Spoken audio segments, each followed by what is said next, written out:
পালক পনির, পালক chicken, spaghetti with spinach এইসব রান্নাতে শুধু পালং শাকের পাতাটা ব্যবহার করি। এই জন্যে অনেকেই প্রশ্ন করে ডাঁটাগুলো কি আমি তাহলে ফেলে দেই? না বন্ধুরা, বাঙালি গৃহিণীদের পক্ষে এটা সম্ভব না। ওটা দিয়েও আমি বিভিন্ন রকমের রেসিপি করে নিই। তার মধ্যে একটা হচ্ছে শাকওয়ালা ডাল বা পালং শাক দিয়ে মুগ ডাল। এটা একটা পাঞ্জাব প্রদেশের রান্না। এটা ওরা পুরো শাকটা দিয়ে করে, আমি শাকের ডাঁটাগুলো এটাতে ব্যবহার করি। চলো তাহলে রেসিপিটা তোমাদের সাথে শেয়ার করি।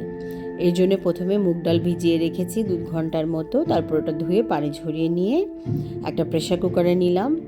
1 কাপের মতো মুগ ডাল নিয়েছি, তার সাথে 2টো মিডিয়াম সাইজের পেঁয়াজ, লবণ, আদা রসুন বাটা দিচ্ছি। পরিমাণ সব লেখা আছে উপরে, একটু খেয়াল করে দেখে নেবে।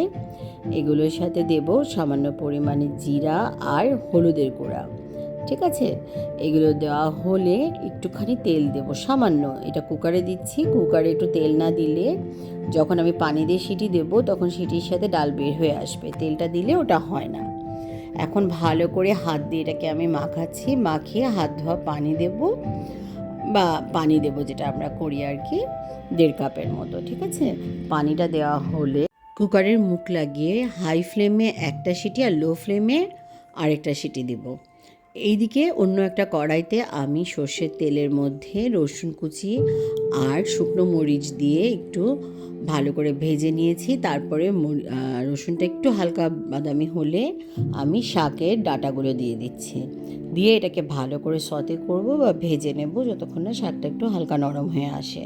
ঠিক আছে, এই পর্যায়ে আমরা সামান্য লবণ দিতে পারি, দিয়ে জাস্ট হওয়ার জন্য, শাকটা নরম হওয়ার জন্য, বাট খুব বেশি দেবো না কারণ ডালে অলরেডি লবণ দেওয়া আছে। আর লাস্টে লাগলে চেক করে তখন আমরা বাকি লবণটা দিয়ে দেব। এখন আমাদের ডালটা সিদ্ধ হয়ে গেছে, এটাকে আমরা ঘুটবো না, এই অবস্থায় ঢেলে দেব। দিয়ে এখন পুরো ডালটার সাথে শাকটাকে ভালো করে মিশিয়ে নিচ্ছি। মিশিয়ে নিয়ে এর মধ্যে কয়েক টুকটা কাঁচামরিচও দিয়ে দেব। দিয়ে এটাকে ডাল আর শাক একসাথে যাতে মশলার সাথে মিশে আসে সেই জন্য কিছুক্ষণ সিদ্ধ করব বা ফোটাবো।